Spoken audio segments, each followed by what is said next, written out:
बेटी हो माँ के साथ चिपक के सोता है जी। तो उसको माँ के साथ बड़ा सुकून मिलता है, उसको लगता है कि यही मेरा संसार है, क्योंकि माँ उसकी सभी ज़रूरतें पूरी करती है, तो उसको कंफर्ट लगता है वहाँ।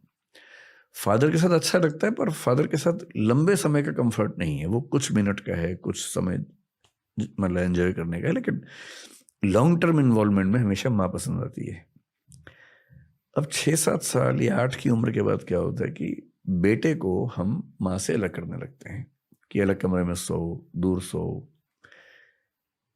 और वो हर कल्चर की ज़रूरत है ताकि बेटे के मन में कुछ ऐसी फीलिंग्स ना आने लगें, क्योंकि वो बड़ा होने वाला है।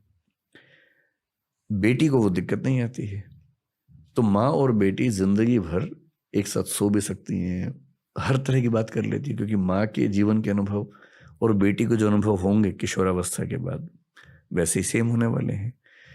तो बच्ची माँ से ही बात करेगी, बेटा भी किशोर होगा पर बेटा माँ से बात नहीं कर पाएगा, और बेटे और बाप में तो और कम बात होती है। तो जो बेटा नाम का जो प्राणी है ना घर के अंदर, वो इमोशनली बहुत अकेला है। वो जब बड़ा होता है तो वो अपनी बातें, specially the changes in body जो उसको फील होते हैं, बाप से तो वो कोई बात नहीं कर पाता, तो ये तो क्या ही करेगा। माँ भी इन मामलों में थोड़ा सा पर्दा रखती है बेटे के साथ, बेटी के साथ नहीं रखती है। बहन से कैसे बात करे इस तरह की। भाई अगर है बराबर उम्र का तो शायद कर ले, पर बहुत कम घरों में भाइयों में दोस्ती वाला संबंध होता है। आमतौर पे वहाँ वो सम्मान और रिस्पेक्ट वो हावी हो जाता है। इसलिए 13-14 साल के लड़के के पास कोई चारा नहीं है सिवाय इसके कि वो अपने दोस्तों से बात करे। दोस्त भी उतने ही अकेले हैं अपने अपने घर में, सही किसी को नहीं पता है, तो कहीं कहीं से वो ज्ञान चुराते हैं, आपस में शेयर करते हैं, गैंग बनाते हैं अपना। और क्योंकि घर के अंदर से वो इमोशनल स्टेबिलिटी उनको नहीं मिलती है, सपोर्ट नहीं मिलती इन मामलों में, तो लड़के, मतलब नैन्सी कोडोरो जो बता रही है, मैं उनकी बात बता रहा हूँ जी। तो लड़का एक विद्रोह के भाव में रहता है कि मुझे मेरी माँ ने मुझसे अलग कर दिया और मैं अपनी बहन की तरह माँ के साथ नहीं रह पाता हूँ। तो घर की दुनिया से डिटैच होके बाहर की दुनिया में सुकून ढूंढता है। इसलिए आप देखेंगे जनरली लड़कों के लिए पैसा, रुतबा, पावर, बड़ा घर, बड़ी गाड़ी, इसकी जितनी वैल्यू है जनरली लड़कियों के लिए नहीं होती है, क्योंकि वो घर के माहौल में अपनी माँ के साथ, पापा के साथ जितना सुकून उनको मिलता है, तो इनके लिए सफलता के मायने जनरली अलग रहते हैं। वो सफलता प्यार मोहब्बत में ज़्यादा देख पाती हैं। इसलिए आप फिल्मों में देखेंगे जब लड़के लड़की मिलते हैं तो लड़की क्या बोलती है, एक छोटा सा घर हो, तुम रहो मैं रहूं। लड़का ऐसी बात आमतौर पर नहीं बोलता है। उसका सपना छोटा घर नहीं है, उसका सपना केवल तुम रहो मैं रहूं नहीं, उसका सपना है कि एक महल हो, 50 नौकर चाकर हो, 20 गाड़ियां हो, क्योंकि वो खुद को साबित करना चाह रहा है बाहर की दुनिया में। और लड़की, सभी नहीं, जनरली लड़कियों के लिए सुकून का बिंदु है घर, परिवार, दोस्तों का समूह, एक छोटा समूह जहां इमोशंस आपस में शेयर हो जाएं, न कि ऑब्जेक्ट से वो अपने आप को डिफाइन करें। और ये इसकी जड़ है बचपन का वो अनुभव जब बेटे को माँ से अलग किया जाता है। So Nancy Chodorow has beautifully written the book titled the male inexpressiveness. मैं खुद एज अ कंटेंट क्रिएटर इसका सल्यूशन ढूंढने की कोशिश कर रहा हूँ इन पॉडकास्ट के थ्रू, कि अगर दो मर्द आपस में इमोशनल बातें करें शायद कुछ इम्पैक्ट हो जाएगा सोसाइटी में। तो करनी चाहिए, आई सही फेल्ट कि बात है। बसी भाई के साथ वो हुआ। हाँ। पर 2-3 दिन पहले मेरे एक फ्रेंड है जो अपने, उनका शायद डिवोर्स होने वाला है, तो वो मेरे से बात कर रहे थे और वो बहुत ज़्यादा इमोशनल हो गए, और मैं उनके लिए वहाँ रहने की कोशिश कर रहा था, और जो मेरे दिमाग में जोक्स आ रहे थे उन्हें भी ब्लॉक कर रहा था क्योंकि अक्सर आपको जोक्स क्रैक करने होते हैं अपने भाइयों के साथ, पर मैं शांति से उसकी बातें सुन रहा था। ये इतना मुश्किल होता है सर। आदमियों के लिए बहुत मुश्किल तो ये है कि किसी के दुख में हंसे बिना कैसे रहें। इसलिए कहीं किसी की डेथ हो जाए, आप बिहेवियर देखिए आदमी और औरत का वहाँ पर क्या है। महिलाएं जब जाती हैं जी, वहाँ कई महिलाएं बैठी हैं आराम से बात कर रही हैं, एक और महिला आई, सब मिलकर रोती हैं, जी। एकदम ऑर्केस्ट्रा की तरह से चलता है।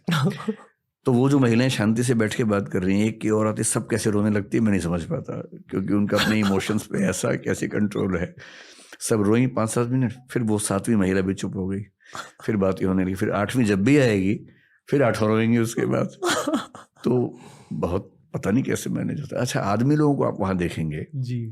किसी के दुख में जब जाते हैं, 1 आध मिनट हाथ रख के बहुत बुरा हुआ, बहुत बुरा लग रहा है, जिसको बुरा लग रहा है, जिसको दुख हुआ, वो बोलेगा हाँ कोई बात नहीं, हो जाता है, फिर वो जाके बैठ जाएंगे। आंसू तो भूल ही जाइए आप। फिर 6 से 7 आदमी जहाँ बैठेंगे, 2-4 मिनट चेहरा नीचे करके सीरियस होंगे, फिर खुसर पुसर शुरू कर देंगे कि भाई सेंसेक्स उठा के नहीं उठा, तुम्हारा काम ठीक चल रहा है। या फिर वो व्यवस्थाओं में लग जाते हैं, जी। पानी पिलाना सबको, जूते सबके लाइन ठीक कर देना, क्योंकि वो दुख व्यक्त करने के माहौल में रह ही नहीं सकते। जी। जी। और आदमियों के साथ एक बहुत बड़ी दिक्कत यह है कि उनकी परवरिश में उनको सिखा देते हैं कि रोना कमजोरी का लक्षण है। अगर तुम्हारी आंख से आंसू निकलता है तुम लड़की हो, लड़का नहीं हो। तो लड़की होना लड़कों के लिए बहुत ही डिमीनिंग सी बात मान ली गई है, जबकि ये महिलाओं की ताकत है कि वो रो सकती हैं। उनकी दवाई भी है, दवाई है, जो हमारे पास स्ट्रेस नहीं है। हुआ, रो लिए, बात खत्म हो गई। जी। एक तो हमारा वैसे ही परवरिश का जो स्ट्रक्चर है गलत है, ऊपर से ये जो वैल्यू सिस्टम है कि रोए तो लड़की हो। अब लड़कों की दुनिया में कोई दुखी है, रोना चाहे, सब मजाक बना देते हैं उसका, जबकि सबको साथ देना चाहिए। मिलके ना भी रोएं, कम से कम साथ तो दें, गले तो लगा लें। पर रोना एक ऐसी बेहूदी बन गई है लड़कों की दुनिया में, तो फिर इलाज कहाँ से होगा? स्ट्रेस इकट्ठा होता जा रहा है, रो आप पा नहीं रहे, तो बहुत क्राइसिस है। लड़कों की दुनिया में क्राइसिस कम नहीं है, बहुत क्राइसिस है। सोल्यूशन है इसका? सॉल्यूशन ये कि एक ऐसी कल्चर जिसमें रोना अच्छी बात मानी जाए। सप्ताह में एक बार रोने का दिन मना लेना चाहिए। जैसे होता है ना, मंगलवार को फास्ट रखना है या फ्राइडे को फास्ट रखना है, ऐसे एक दिन रोने का फिक्स कर दे कि आज रोना ही रोना है, भी आधा घंटा कम से कम रो लो। वो मेरे साथ ध्यान में होता है। हाँ, तो ध्यान में मैंने सुना है कई लोगों को आंसू निकलते हैं। क्योंकि आपको खुद का सामना करना पड़ता है ध्यान में, खुद के जज्बातों का सामना करना पड़ता है। मैं एक बार किसी के फ्यूनरल में गया था, किसी के फैमिली में किसी की डेथ हो गई थी, और मेरा दोस्त था वो। तो जब आप मिलते हो फैमिली मेम्बर से फ्यूनरल में, मैंने बस उससे कहा कि यार मैं हूँ तेरे लिए, इशारों से, और वो हंसने लगा अपनी फैमिली के सामने। उस दिन मुझे मर्द होने की असलियत के बारे में पता चला कि हर जगह जोक्स होते हैं यार। नहीं, मुझे लगता था जब मेरी माँ की मृत्यु हुई, मुझे लगता था कि मुझे असर नहीं पड़ेगा, क्योंकि मैं वैसा ही हूँ जैसे मर्द होते हैं हमारे देश में। वो इमोशनल एक्सप्रेशन कम करते करते इमोशनल ही नहीं रह पाते एक समय के बाद। मैं सरप्राइज था कि इतना कैसे मेरी नेचर चेंज हुई। मैं 1 महीने बोल नहीं पाया, 6 महीने फ्री नहीं हो पाया उस चीज़ से। 1 साल लग गया मुझे उस माइंडसेट से बाहर निकलने में। इसका मतलब, और मुझे खुशी है कि मैं कम से कम अपनी माँ की मृत्यु पर इतना दुखी हो पाया कि मतलब इमोशंस बचे हुए हैं, ये खुशी की बात है। हर बेटे को इस दौर से गुजरना पड़ता है एट सम स्टेज। गुजरना ही पड़ता है, और बेटा ही गुजरे अच्छा है, माँ ना गुजरे तो ही अच्छा है। मतलब माँ के लिए इस चीज़ से गुजरना कि बेटा नहीं रहा या बेटी नहीं रही, वो ज़्यादा दुख की बात है। तो ज़्यादा अच्छा है कि बेटे और बेटी ही इस दर्द को झेलें कि उनकी माँ नहीं रही, पिता नहीं रहे। If you don't mind, as a man, क्या सीखा उस फेज से? मैंने सीखा कि जीवन में जब तक कोई व्यक्ति है उसकी कद्र ज़्यादा करनी चाहिए, क्योंकि जाने के बाद अब कद्र कितनी भी करेंगे तो वो फायदा नहीं है ना। तो मतलब मैं अपनी माँ का बड़ा सम्मान भी करता था और हमारे बीच में बड़ा प्रेम भी था, पर फिर लगता है कि थोड़ा और समय दे पाता, रोज 1 घंटा और बैठ पाता। ये सब दुख तो होता ही है, और ये दुख सबको होना है।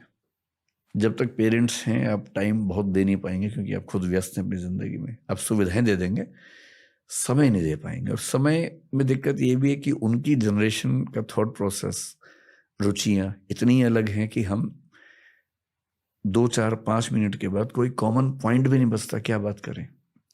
जब केयर हम कर रहे हैं, वो भी हमारी केयर कर रहे हैं, लेकिन अब विचार और अनुभव और दुनिया, ज़रूरतें इतनी अलग अलग हैं, ज़्यादा बात हो नहीं पाती है। लेकिन फिर ये कि जब वो नहीं रहते हैं तो लगता है कि काश और समय दिया होता। ये तो है, ये तो मैं अब सबको इतना ही बोलता हूँ जिनके पेरेंट्स ऐसी किसी अवस्था में है कि भाई जितना हो सके करो और समय भी दो, बाद में मलाल ना रहे कि कुछ कमी रह गई। ये गिल्ट बड़ा गहरा गिल्ट होता है। मैं लाइफ के उस फेज तक पहुंच गया हूँ जहाँ मुझे ऐसा लग रहा है कि मेरे सारे फैमिली मेम्बर्स, मेरे माता पिता, चाचा, मामा, मामी, सब लोग अभी थोड़े थोड़े बच्चे की तरह बन रहे हैं। हाँ, और मुझे अल्फा बनने की ज़रूरत ज़्यादा फील हो रही है। ये भी अजीब फेज है।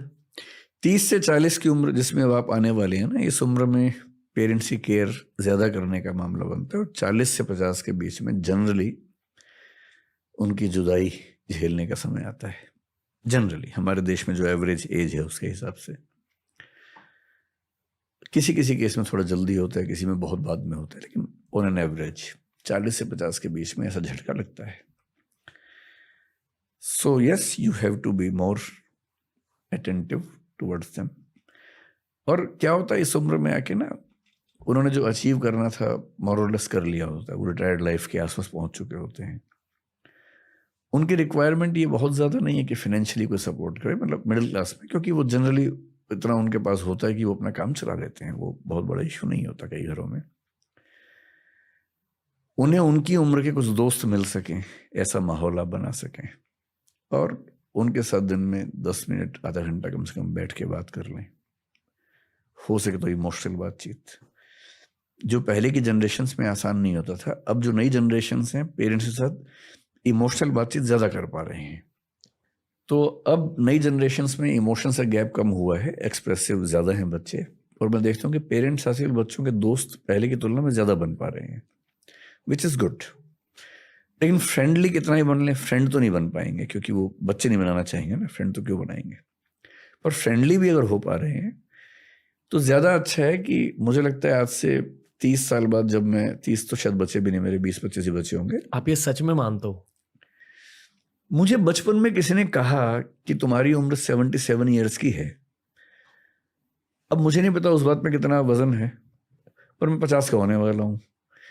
तो मेरे मन में बैठ गया है कि मैं 77 की एज में मरूंगा।